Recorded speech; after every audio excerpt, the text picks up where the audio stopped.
Goyenechea, que ens parlarà sobre trobades extraterrestres.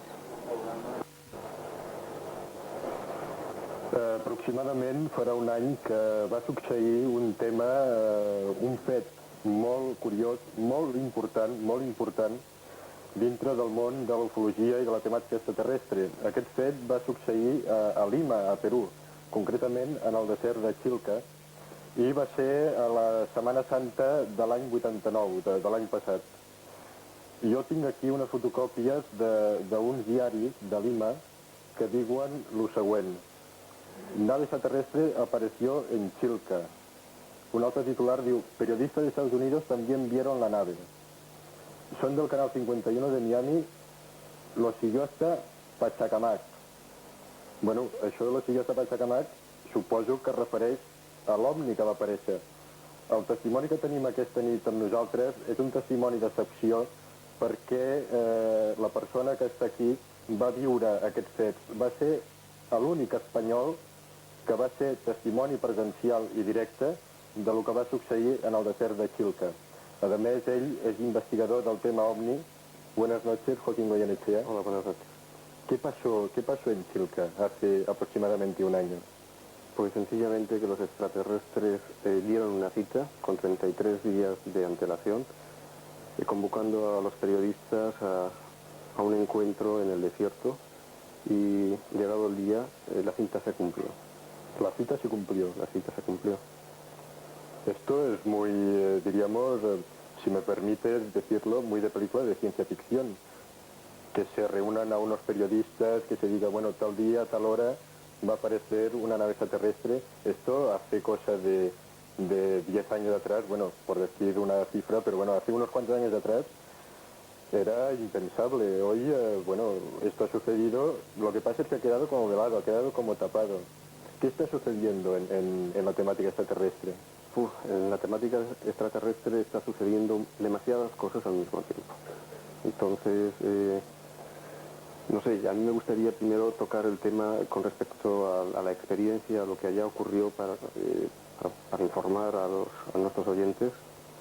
Y luego ya podremos, en todo caso, tocar el tema más objetivamente. Pues vayamos de ahí. ¿Qué pasó exactamente?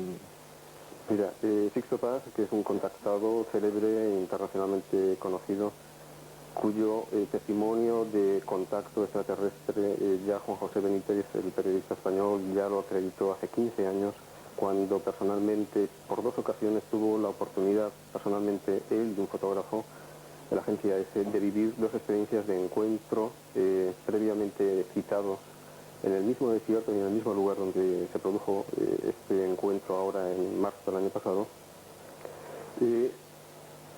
Este contactado, como digo, Sixto Paz, tuvo una comunicación en el mes de febrero, el día 21 de febrero del año pasado, encontrándose en República Dominicana, donde ellos, estos supuestos extraterrestres, le comentaron la posibilidad de que se diera esa cita en el desierto para exclusivamente acreditar delante de los periodistas, como fieles notarios de la realidad objetiva, que la realidad del contacto, ya no solamente hace 15 años, sino durante estos 15 años con respecto a Sixto Paz y a la gente que en torno a él han vivido continuas experiencias en este transcurso de tiempo, no solamente en Lima, sino en toda Sudamérica y en otros países, era real.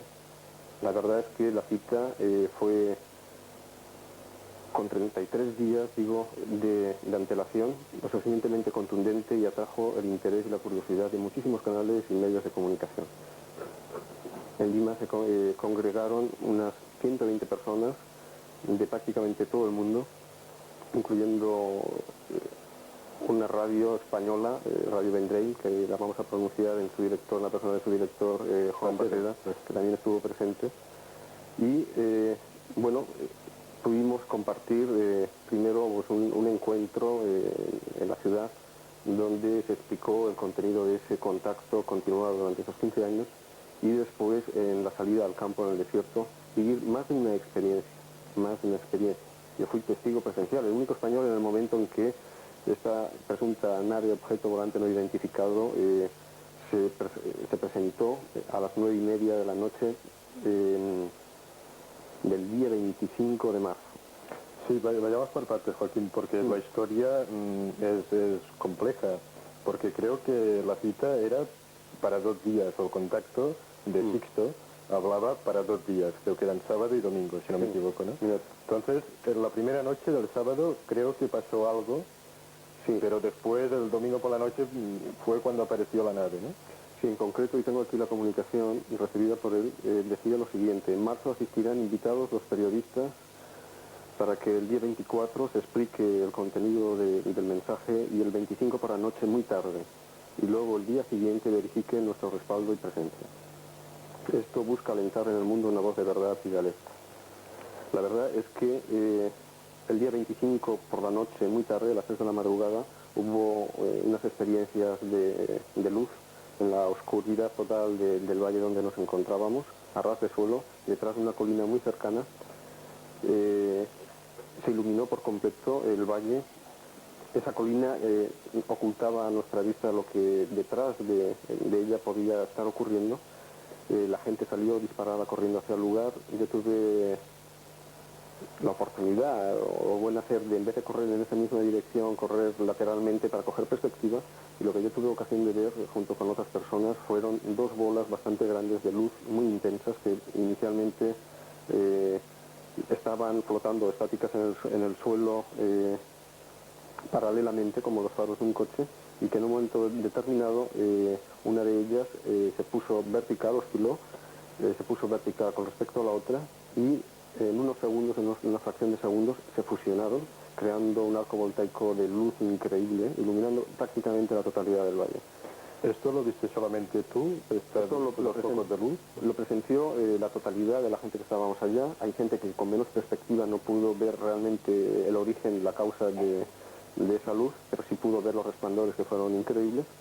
Gente como yo que en otra perspectiva sí tuvo la ocasión de ver qué es lo que producía esa luz, y la gente que corrió hacia el lugar no llegó a tiempo de poderlo presenciar en directo. Porque la reacción de la gente que había allí, ¿cuál fue? La reacción, yo creo que hubiéramos tenido en aquel momento una experiencia más contundente de lo que se dio, pero la reacción de la gente, de las 120 personas que estaríamos allá en aquel momento, fue muy incontrolada. Se había estado esperando, se llegó al desierto sobre las 5 de la tarde, esto ocurría a las 3 de la madrugada de la noche, y la gente estaba muy ansiosa, tenía muchas ganas realmente de que ocurriera, y yo creo que en vez de quedarse sentados allí y esperar que el fenómeno fuese lo que fuese, se produjera, perdió el control y quiso correr hacia el lugar. Increíblemente no tuvo en absoluto miedo, y yo creo que en precaución a la ignorancia que tal vez la presencia o la cercanía personal con respecto a eso que estaba allá podía ser perjudicial, y a la vista de lo incontrolado de la situación no se dio un fenómeno más contundente, como sí lo hubo al día siguiente. Sí, pero yo supongo que con este hecho del resplandor de la luz, los periodistas inmediatamente debieron disparar sus cámaras y debieron poner Dispararon las cámaras, sus vídeos en marcha, ¿no? pusieron los vídeos, pero tú has de tener en cuenta que la filmación en la noche sin referencia a antorchas o de focos de luz es muy mala. Más en una noche donde no hay luna, el cielo está totalmente encapotado por una niebla que se da en Lima por la corriente de aguas calientes que hay en su costa, y no hay posibilidad de que la filmación, aunque tenga una sensibilidad muy grande, a larga distancia tenga una nitidez. Evidentemente, ¿Llevaban infrarrojos? pues supongo que alguna cámara sí lo tenía, y desde luego periodistas, fotógrafos sí tenían cámaras preparadas con diferentes pasos, lentes, zooms y... ¿Qué televisiones habían allí? Mira, pues por citarte algunas, no te las citaré todas, pues había de Perú había 2 canales, de Argentina estaba el Canal 2 en la representación de un periodista muy acreditado a nivel político, que es Rolando Vera. De Miami, Estados Unidos, habían 2 canales de televisión y un programa de radio, numerosos periodistas de ediciones escritas, programas de República Dominicana, de Colorvisión, un programa de la famosa y conocida periodista y locutora de New York, Hilda Mirrors, Bueno, el programa de Juan Baselga, el español, el único español que quiso venir. Además se perdió el momento culminante, Lo perdió. ¿no? Llegó cuando ya había pasado todo, me explicó. Sí, fue el único que se lo perdió, el único periodista que no volvió al lugar. Y República Dominicana, bueno, prácticamente había gente de todos los países. ¿Y tú, Joaquín, por qué fuiste? ¿Por qué tuviste la necesidad de ir a Chilca a la cita? Bueno, primero porque me soplaron la información a tiempo, porque si no me pasan la información, me llamaron desde Nueva York y me comentaron que Sixto había tenido esta comunicación, y yo desde luego, habiendo seguido un poco la trayectoria de Sixto y del mensaje que en cierto modo con el cual yo al menos me siento afín, no me quise perder eso. Realmente era una experiencia de tumba abierta donde Sixto Paz, después de haber estado trabajando en la difusión de ese mensaje durante 15 años, se exponía realmente al ridículo total. Entonces, la expectativa, además de que ya no un solo periodista, sino un colectivo bastante grande y representativo de muchísimos países tuviesen la oportunidad de ser testimonios imparciales y objetivos de la posible aparición de un objeto previa cita, era realmente una noticia como muy importante, demasiado importante como para perdérsela. A més, jo volia, per fer honor a la veritat, volia públicament donar les gràcies al Joaquín Goyenechea perquè gràcies a ell hem pogut tenir en diverses ocasions a Sixto Paz en el programa La Nit Màgica. Gràcies, Joaquín. Pero esto que estabas comentando pasó el primer día, fue como el aperitivo de lo que vendría después, ¿no? El aperitivo. Por decirlo de alguna manera, ¿no? El aperitivo, y no la única experiencia que ese mismo día ocurrió. Realmente después todos pudimos compartir la experiencia que 5 personas pudieron vivir, 5 personas de 5 países diferentes que no se conocían entre sí, y que durante la espera, por la tarde, ya entrando en la noche, sobre las 9 o 10 de la noche, en vez de estar sentados como estábamos casi todos en una zona de desierto más o menos cercana los unos a los otros, tuvieron la necesidad de ponerse a caminar y encontrándose caminando en la espera, en mitad del valle, alejados ya un poco de lo que era el campamento, tuvieron una experiencia increíble física de teletransportación. Física de teletransportación. En un momento determinado, caminando, toman conciencia de que a su alrededor o delante de ellos empieza a crearse una especie de bruma, y increíblemente y sin reparo alguno se introducen en ella, y como si hubiesen dado un gran paso gigantesco, se encuentran de golpe en la cima de uno de los cerros cercanos al valle. Entre esas 5 personas había una señora mayor, debe tener unos 60 años, una señora de New Jersey, y que tuvo una gran dificultad para poder descender luego de ese cerro. Tuvieron además una experiencia personal, porque desde esa altura pudieron apreciar nítidamente cómo había una nave y gente fuera de ella en uno de los valles contiguos al valle donde nosotros nos encontrábamos. Era de noche, ¿eh? Era de noche, eran las 9 de las 10 de la noche. ¿Y cómo eran estos seres? Habrá que preguntárselos a ellos. ¿No te lo explicaron? Yo lo que sí te puedo hacer es prometer traerte a la española que sí estaba en ese grupo. Te tomo la palabra. Entonces, mejor que ella, nadie te lo puede contar.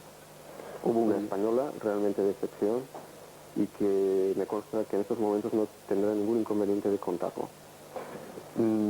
Tú como investigador tema OVNI, ¿crees que hay zonas que se llaman calientes? Es decir, que periódicamente aparecen OVNIs. Pues sí, la estadística, que es una ciencia exacta, o eso dicen los matemáticos, demuestra que realmente existen zonas no calientes, sino muy calientes. Por ejemplo, Chilca sería uno de estos lugares. Yo no diría tanto Chilca, sino Sudamérica y en concreto Perú. No solamente Chilca, digamos que es un lugar de excepción y hasta que uno no lo ha pisado, porque Chilca no es un punto en concreto, es una zona del desierto que se le llama Chilca porque el pueblo costero que está a esa altura es Chilca, ¿no? Entonces la zona de desierto va cambiando de nombre por referencia al pueblo de costero de trayectoria paralela. Entonces el desierto es un lugar increíble, es un lugar donde cuando uno toma conciencia que es el lugar idóneo para vivir una experiencia de contacto. No, donde yo quería llegar es que si Sixto no hubiera tenido esta comunicación con estos seres, a lo mejor también hubiera aparecido este objeto. si es una zona caliente. ¿Cabe esa posibilidad? Cabría esa posibilidad, pero yo creo que estadísticamente tiene una probabilidad tan infinitamente pequeña que no tendría sentido tenerla en cuenta. Piensa una cosa, arriesgarse en una zona caliente hoy por hoy a decir que va a aparecer un ovni, yo creo que, por ejemplo, experiencias de ello, pues aquí muy cercanas en Cataluña, Grifol, que bueno, que todos los días 11 congrega a mucha gente y está haciendo pues una labor de difusión del tema y de acercamiento del tema de la presencia extraterrestre pues, en Montserrat, no las tiene todas. Quiero decir, siempre que se sube no hay una experiencia, es muy difícil. Yo creo que arriesgarse ante los medios de comunicación, poniendo en tela de juicio la realidad del contacto y el trabajo realizado durante 15 años, como es el caso de Sixto Paz, pues a un azar y a una probabilidad tan pequeña es absurdo. ¿Qué pasó al día siguiente, Joaquín? ¿Qué pasó al día siguiente? Pues al día siguiente, pues nada más amaneció, pues los periodistas con una gran decepción por la falta de la contundencia en la experiencia. Piensa que estos equipos de cameramans no llevaban un día, se habían desplazado una semana antes, los gastos que eso conlleva por en respectivas cadenas fueron pues cuantiosos, había muchísima expectativa y había una falsa confianza en todos, no sé por qué, o sea, es algo que nació por generación espontánea de que la experiencia contundente se daría la primera noche y no la segunda. Entonces, de alguna forma, se había previsto que después de la primera noche, unos medios de locomoción que se habían dispuesto para traer las cámaras, los equipos y a los periodistas trasladaran a todo el conjunto, a todo el elenco de periodistas a Lima para que pudieran retransmitir la noticia en directo y lo más caliente posible. La cuestión es que pues, estos medios de locomoción acudieron al lugar y, claro, los periodistas con esa profunda decepción y ante la idea de tener que soportar el calor riguroso de un día de desierto después de haber pasado toda la noche en blanco, pues decidieron absolutamente todos abandonar el lugar. ¿A qué temperatura estabais? Pues no te lo sé decir, por la noche es una temperatura cálida, no hace excesivamente frío, pero durante el día realmente una fotografía que se puede, luego tal vez las cámaras podrán recoger. Sí, después iremos cambiamos la piel de la cara, nos quemamos por completo. No sé, podría haber 40 grados sin atisbo de una posibilidad de sombra en ninguna parte. Precisamente aquí tenemos fotografías del desierto. Esto es un equipo de televisión. Sí. Realmente era un desierto, ¿no? Habían autocares para llevar a la gente incluso. Sí, de alguna forma se organizó que la llegada al lugar que normalmente pues se accede a pie, dado pues la cantidad de medios técnicos que se dispusieron, pues hiciese más factible, se alquilaron dos autobuses que de milagro llegaron al lugar, no al lugar exacto, pero llegaron bastante cercano y bueno, facilitaron la tarea de los medios de comunicación. Estamos viendo una fotografía de la esquina de campaña. 150 personas. Un poco menos, unas 120, 130 personas, de las cuales 60 o 70 personas eran periodistas acreditados. Aquí te tenemos a ti y a Cicle. Después de la experiencia. Después de la experiencia. Bueno, pero la experiencia fuerte Al día siguiente. todavía no lo has contado. Bueno, es como un suspense, ¿no? Porque... Bueno, yo hubiera cambiado esa experiencia por la que tuvo la española el día anterior, que fue mucho más contundente a nivel personal. Pero claro, el avistamiento se produjo a las 9:30, las 9:30 de la noche del día siguiente. Esto es cuando todos los periodistas ya habían vuelto para Lima. Sí, ahora te comento. Pero la situación, lo curioso, y hay que comentarlo porque realmente es sorprendente, es que los periodistas al día siguiente, de madrugada prácticamente, porque eran las 6 o 7 de la mañana, abandonaron absolutamente todos el lugar y se marcharon con estos vehículos que habían sido contratados y que algunas personas de allá de Lima que conocen el lugar hacían de guías para que los conductores podían llegar.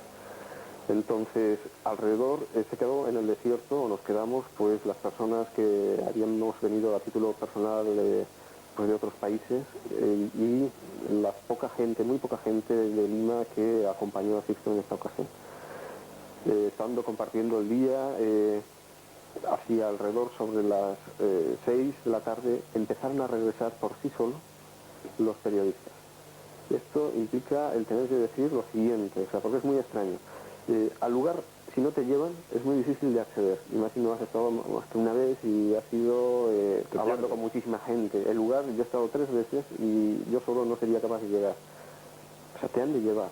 Porque te pierdes. Pues no hay carreteras, no hay caminos, no hay senderos, no hay posibilidad de descubrir qué recodo, detrás de qué colina está el valle al cual nosotros queremos acceder, ¿no? Sin embargo, todos los periodistas, una vez que llegaron a Lima y después de alojarse y de asearse en el hotel, en las habitaciones, todos de forma independiente y sin contacto los unos con los otros tuvieron la necesidad de regresar al lugar por sus propios medios. Es como si supieran que realmente la experiencia no se había dado y que se estaban perdiendo algo. Esto era un instinto periodístico, quizás. Posiblemente. ¿O puede haber algo más? O algo más. Esto se podrá valorar con el tiempo, habría que hacer las preguntas a ellos. La cuestión es que todos intentan por sus propios medios conseguir vehículos, consiguen alquilar movilidades, como allá se dice, a los coches. También de forma curiosa consiguen vehículos porque allá no hay. Realmente Lima es una ciudad muy pobre, conseguir en horas o en minutos un vehículo que para alquilar es algo casi impensable. Todos consiguen vehículos y todos por sus propios medios y fiándose de su propia intuición intentan acceder al lugar. Y lo bueno es que lo consiguen todos. Todos llegan al lugar. Es decir, pero no todos al mismo tiempo. Digamos que hay una especie de un proceso de selección en función de unas premisas que desde luego nosotros desconocemos. La cuestión está en que sobre las 6 de la tarde regresan los cámaras de periodistas americanos, regresan el fotógrafo del periódico Expreso que obtuvo las fotografías en exclusiva y el canal de televisión argentino, algunos más, y Sixto tiene el impulso, siente la necesidad de que nos traslademos todos los que nos encontramos allá a un valle contiguo al que se encontraba el campamento. Sobre las 6 de la tarde iniciamos el camino hacia ese otro valle y se nos unen estos periodistas que llegan en esta primera fase. Son esos periodistas que junto a las 60 o 50 personas que estábamos pudieron ser testigos de lo que yo sí fui testigo, es decir, de la aparición de un objeto no muy grande, muy cerca, a unos 400, 500 metros de nosotros, a una altura de 80 o 90 metros del suelo. No vino por el aire, sino vino asomándose, realmente pareció que se asomó por la cima de una de las colinas que teníamos enfrente. Ese objeto, yo siempre diré que no volaba, ese objeto se desplazaba patinando, o sea, daba una sensación de patinar, como si fuese un disco de los que se utilizan en el hockey sobre hielo, una sensación muy extraña. ¿Era un disco? Sí, un disco. Piensa que si nosotros lo vemos de lado, solamente vemos el contorno, no vemos la panza, no vemos...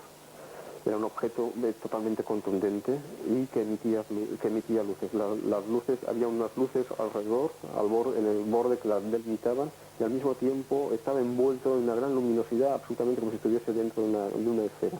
Esa luz iba cambiando de color, pasó del blanco intenso al calabaza y al naranja y al rojo vivo.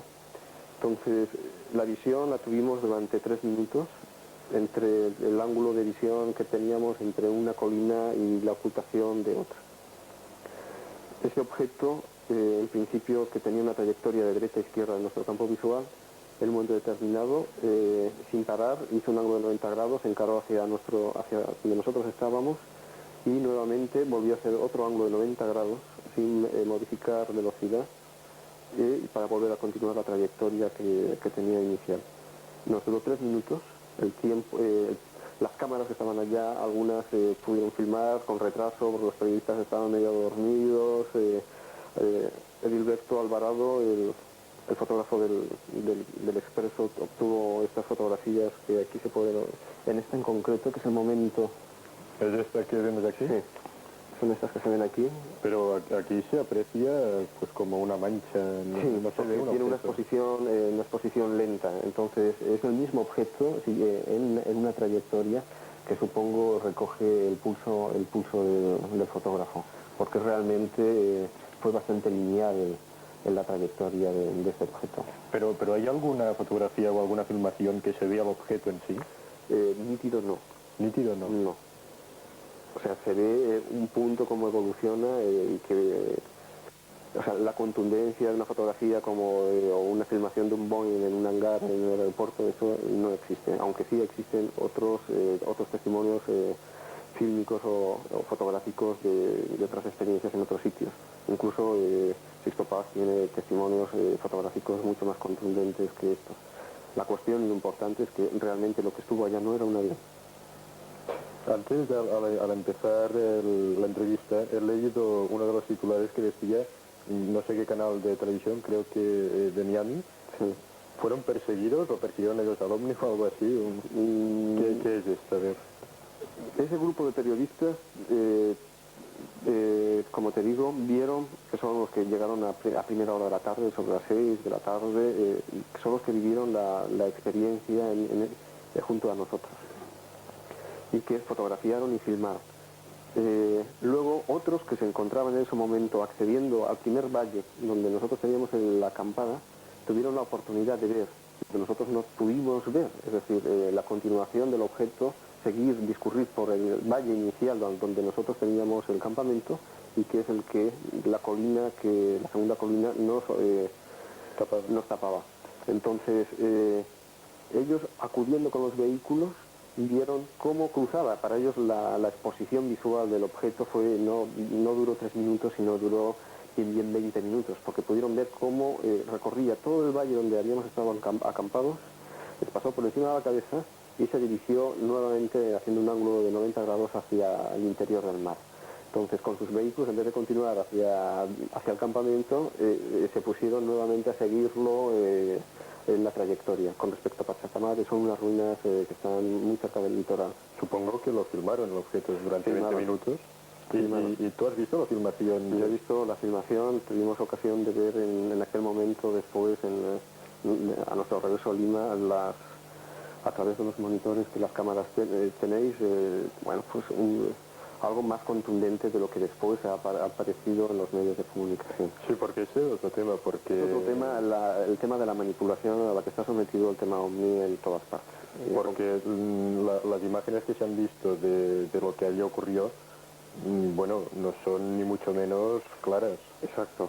La cuestión es que tú sabes muy bien que el sistema de filmación de americano no es el mismo que el europeo, es el NSPC y necesita una conversión.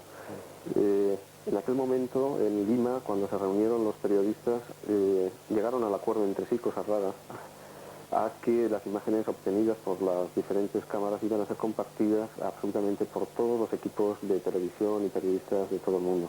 En un acto de confraternidad se iba a compartir. Había el único problema de que esas imágenes tenían que ser convertidas al sistema PAO, SECAM, ¿no? Entonces, en Lima, que carece de todo de medios técnicos, la única aparato decodificador que existía en la televisión, en Lima, aquellos días estaba estropeado y no se pudo hacer la conversión. Entonces, curioso. La cuestión es que todos los periodistas que estuvieron haciendo un poco pues la guardia en el hotel donde estaban los otros que tenían las imágenes para que no se escaparan con ellas,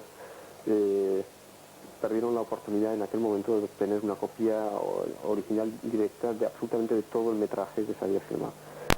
Entonces los americanos llegaron al compromiso de que bueno, una vez en sus países convertirían esas imágenes y que las enviarían personalmente a cada uno de los canales y a cada uno de los periodistas acreditados.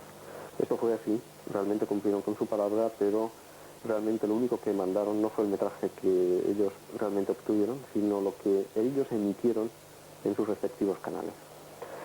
Ante la sorpresa de ellos mismos cuando se comunicaron con nosotros de que las imágenes habían sido censurados, los reportajes, por la propia dirección de los respectivos canales de televisión a los cuales pertenecían. No se sabe por qué, la dirección los llamó y les dijo: estas noticias de toda esta filmación no va a ser proyectada a los canales estatales o supraestatales de todo Estados Unidos, solamente se ha dado autorización para ser emitido en los canales estatales, es decir, locales en todo caso, con una reducción de tiempo increíble. Son secuencias de entrevistas de 3 minutos y 6 minutos la que más, donde no aparece ni una secuencia del movimiento y en la que más aparece una secuencia de foto fija de una serie de 6 fotogramas. Ellos solamente han podido comunicarnos que la dirección recibió esa presión y que ese es el resultado y lo único que no se nos ha podido mandar. Pero lo de la libertad de prensa, ¿dónde queda? Habría que preguntar a los americanos, porque el sistema democrático parece ser que no es el mejor de los sistemas. La verdad es que no solamente ha ocurrido esto, han ocurrido hechos tan sorprendentes como Sixto ya denunció aquí en España, de que después, con ocasión de tener que ir a dar una conferencia en el mes de mayo, creo recordar, si no me equivoco, al Madison Square Garden y luego tener que pasar a la Universidad de Canadá, cuando él descendió en el aeropuerto de Miami, en concreto para hacer escala, fue desviado y por unos señores fue introducido pues, en un cuarto donde estuvo retenido 8 horas, donde se le intentó obtener una declaración falsa de que está trabajando en Estados Unidos y donde fue repatriado, se le canceló la visa y fue repatriado a su país, a Lima, a punta de pistola. Subió al avión a punta de pistola. No se le permitió tener acceso a un abogado, a tener comunicación con el exterior en absoluto, y desde entonces no puede pisar el territorio de Estados Unidos. Joaquín, aparte de este contacto visual que tú tuviste con estos seres o con este objeto extraterrestre, anteriormente o posteriormente, ¿tú has tenido algún tipo de experiencia más? He tenido la suerte de haber tenido la oportunidad de ver algo en el cielo de lo que nosotros llamamos ovnis. He tenido en 2 ocasiones más, ya hace muchos años, estando haciendo el servicio militar en Palma Mallorca, tuve la ocasión de ver, y también en Cataluña también. Muy bien. Pues Juanjo Llamas, que supongo que está por aquí. ¿Juanjo? Sí. ¿Juanjo Llamas?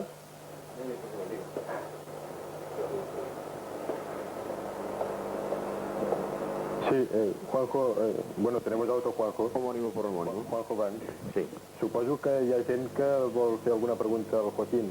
Suposem que sí, si ens aixeca la mà, doncs... I ara van. 2 preguntes, perquè anem una mica curt de temps, si ens permets. Endavant, sí. Sí, mira, una triple cuestión muy rápida. Primero, quería comentarte, ¿no te parece sorprendente que antes de entregar, antes de todo voy a decir que no sé si en el programa de Sánchez Dragó subió una filmación, supongo, bueno, yo tuve la oportunidad de verla y supongo que debería ser una de estas filmaciones manipuladas ya, porque no se vio absolutamente nada. Cuando Sixto afirmó en un congreso, una conferencia que dio en Zaragoza y posteriormente en la ONCE, que se tenían filmaciones muy claras de la evolución de este ovni, ¿no? Entonces me imagino que fue una filmación manipulada, la que se dio aquí en España, en el programa Sánchez Aragón.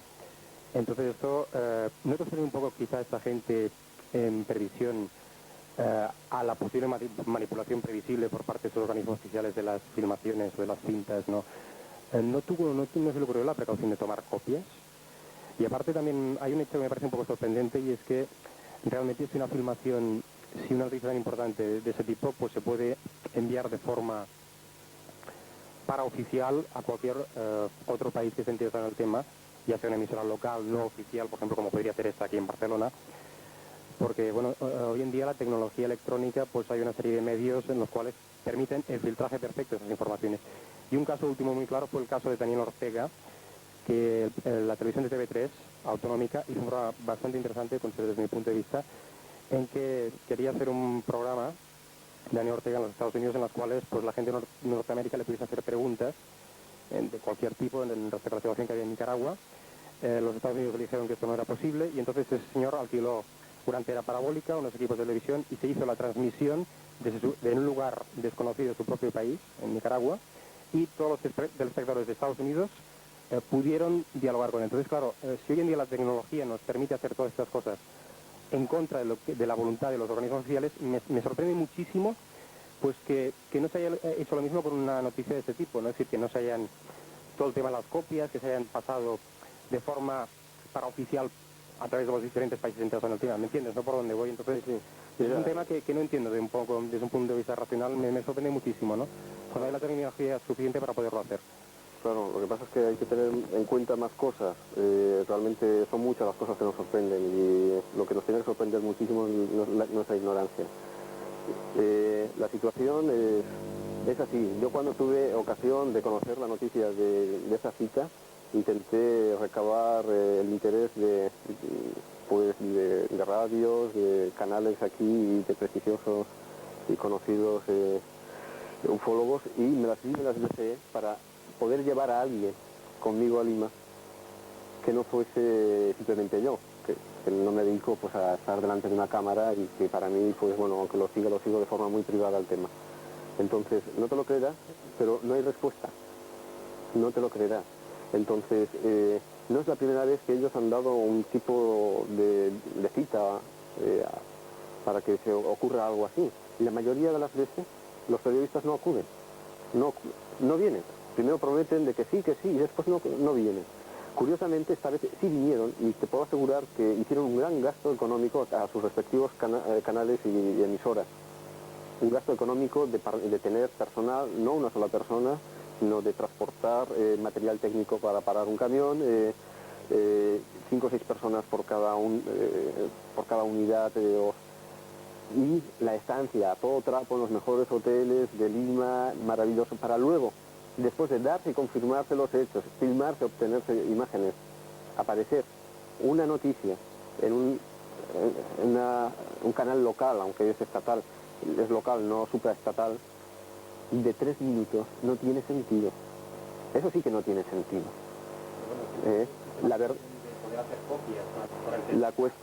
La cuestión es que las cosas... Desconfianza por parte de estos organismos oficiales. Pero es que eso ya no depende de Fixo o nosotros que estamos... No, tenemos periodistas, pero una precaución elemental por parte de toda esta gente. Sino de los propios técnicos y de los propios periodistas que objetivamente van interesados y que son los profesionales. Yo personalmente no entiendo.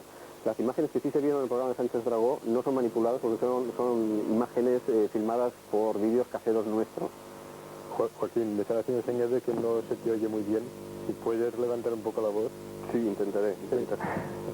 Havia acabat vostè? Bueno, volia fer 2 puntualitzacions, però si no hi ha temps, en fi, molt ràpides, si no hi ha temps ja les farem una altra ocasió, vostès mateixos. Gracias. Juanjo Llamas ya ha aparecido, pensaba que había sido abducido por un ovni, pero no está aquí. Andaban. Juan, yo quería hacerte una pregunta, quizás un poco interrogante. O sea, estos señores que abordaron las Histopax en este viaje, ¿tú crees que puede ser, por ejemplo, no sé, la Conjura del Silencio, o los Hombres de Negro, o por ejemplo la FBI? ¿Tú tienes algo en concreto que podría ser algún cuerpo bueno, de este tipo? La verdad es que empiezan a ser no tan negros estos hombres que manipulan o censuran o presionan o coaccionan la información con respecto a este tema. Entonces hay manipulación muy directa a nivel estatal o gubernamental por determinadas instituciones. Los denominados hombres de negro tienen relación posiblemente con más de una cosa y hoy por hoy no se sabe a ciencia cierta que se les tiene o se les relaciona con personajes de la CIA, pero también se les tiene o relaciona con una presencia extraterrestre determinada ya aquí en el planeta. El qué es, yo supongo que es un poco de todo, pero a mí no me preocupa tanto la manipulación que me pueda provocar un ser extraterrestre en todo caso, que en todo caso la tendrá que hacer muy directamente y yo sabré en ese momento que me estoy enfrentando a esa realidad. Pero sí, lo que me preocupa es que la gente de aquí, en mi propio país o en otro país, esté manipulando muy directamente entre nosotros ese tema. ¿Por qué crees que es a nivel planetario? Porque esto sucede en todos los países, o sea, está comprobado, ¿no?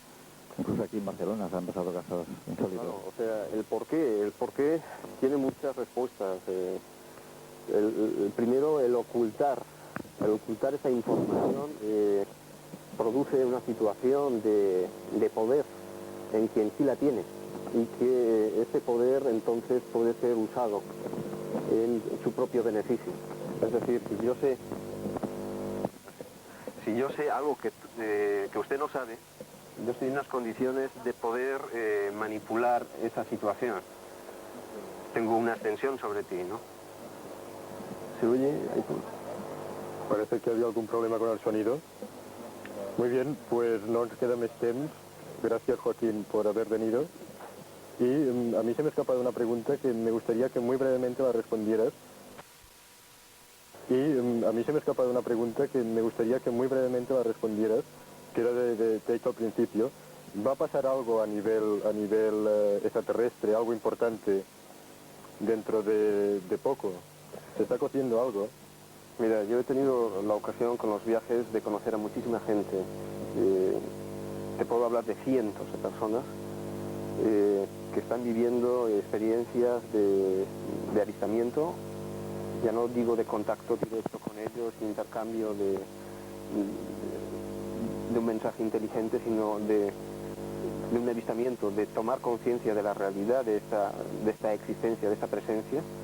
Y yo creo que tomando el pulso a toda esta gente y a los acontecimientos, se puede deducir que algo va a ocurrir cuando, muy pronto, el momento no se sabe, y que realmente esta situación de presencia efectuada de esta forma tan peculiar que están haciendo es para preparar realmente un encuentro que posiblemente nos encuentre poco preparados.